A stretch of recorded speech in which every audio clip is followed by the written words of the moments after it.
Welcome to F1 Contenders, a series where we analyse the lives and careers of F1 juniors to see if they have what it takes to reach the pinnacle of motorsport, F1. This episode's driver is Ayumu Iwasa. Thank you to Momov-led Coco6899 for suggesting him. If you want to recommend a driver for me to cover, let me know in the comments, subscribe, and I'll get right on it. Ayumu Iwasa was born in Osaka, Japan in 2001, a city to the south of Tokyo and a sprawling metropolis. He stayed in Japan until his 18th birthday after he graduated from his local high school, Osaka International Senior High. He comes from an interesting motorsport background, with both of his parents and one of his grandfathers racing in Honda Civic Spec Series in the 90s, which just sounds amazing.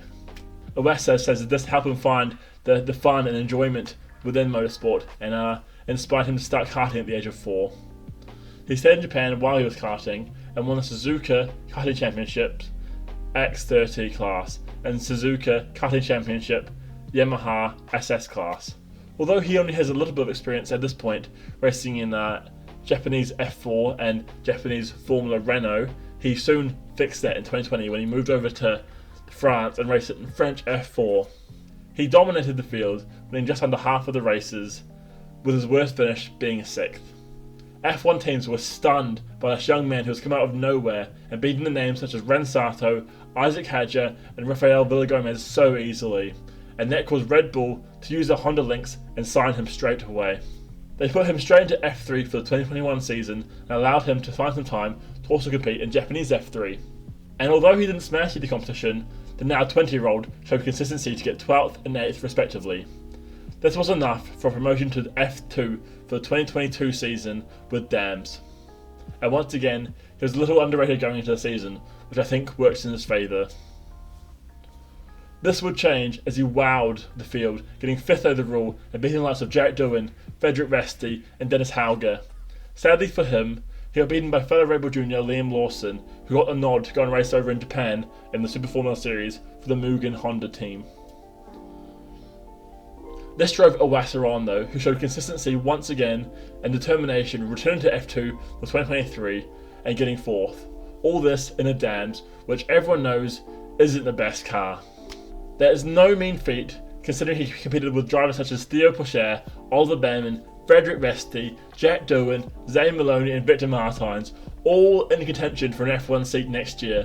This is a driver who is kind of underrated when it comes to those names.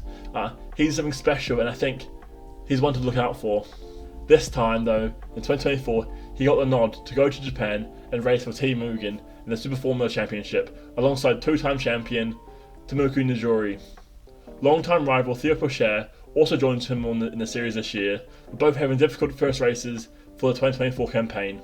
They both underperformed relative to their car, although Ayumu Iwasa showed that he still has some consistency and some skill in changing series as he came 9th, getting some points while Pourchaire didn't get any points. So hopefully he can rebuild his consistency streak and start fighting at the top of that championship.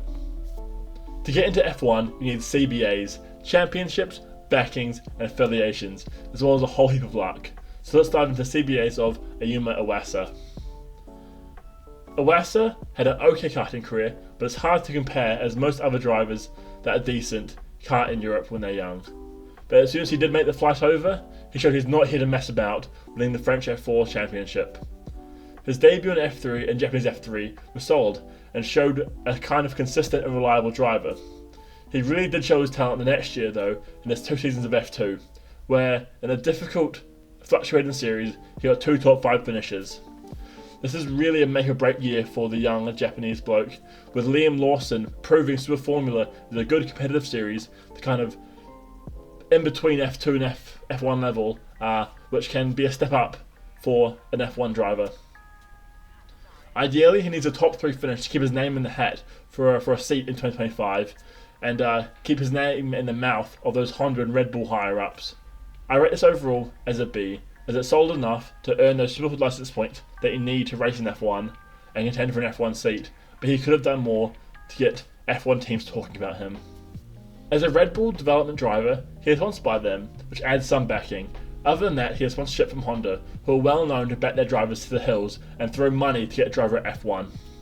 Just look at the rumours about why RB have kept Tsunoda this year, because apparently they were going to get Lawson in, but Honda said, no you don't, here's 20-30 mil, keep our man in the seat. He also has sponsorship from 4-7 Trading, Fiat,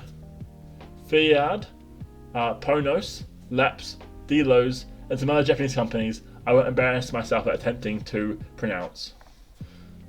Therefore, I rate his backing an A, with a lot of support from Honda. I think, aside from Mercedes, might have one of the highest sponsorship conversion rates to getting into F1.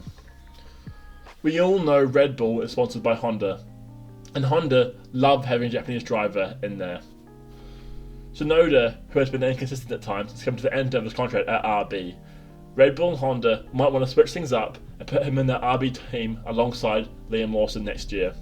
Another avenue for Ayumu Iwasa could be an Aston Martin seat.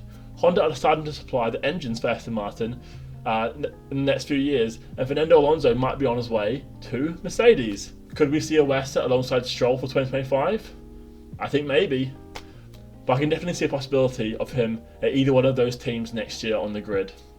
I rate this as an A, especially with those other Red Bull juniors like Hadja and Fittipaldi not proving so well at the start of this F2 season and struggling. He's definitely behind Lawson in the pecking order, but he's next up. Overall, I'll give Iwasa an A, as he's been so consistent and reliable when needed, with solid pace in whatever series he goes to. But needs to have another top 3 finish this year and hope for a double switch at RB coming up, which is definitely possible. Let me know who you want me to do in the future, what kind of drivers you want to see. I'm open for any kind of series of drivers. I will do the research. Thank you for watching. Let me know what you think in the comments. Peace.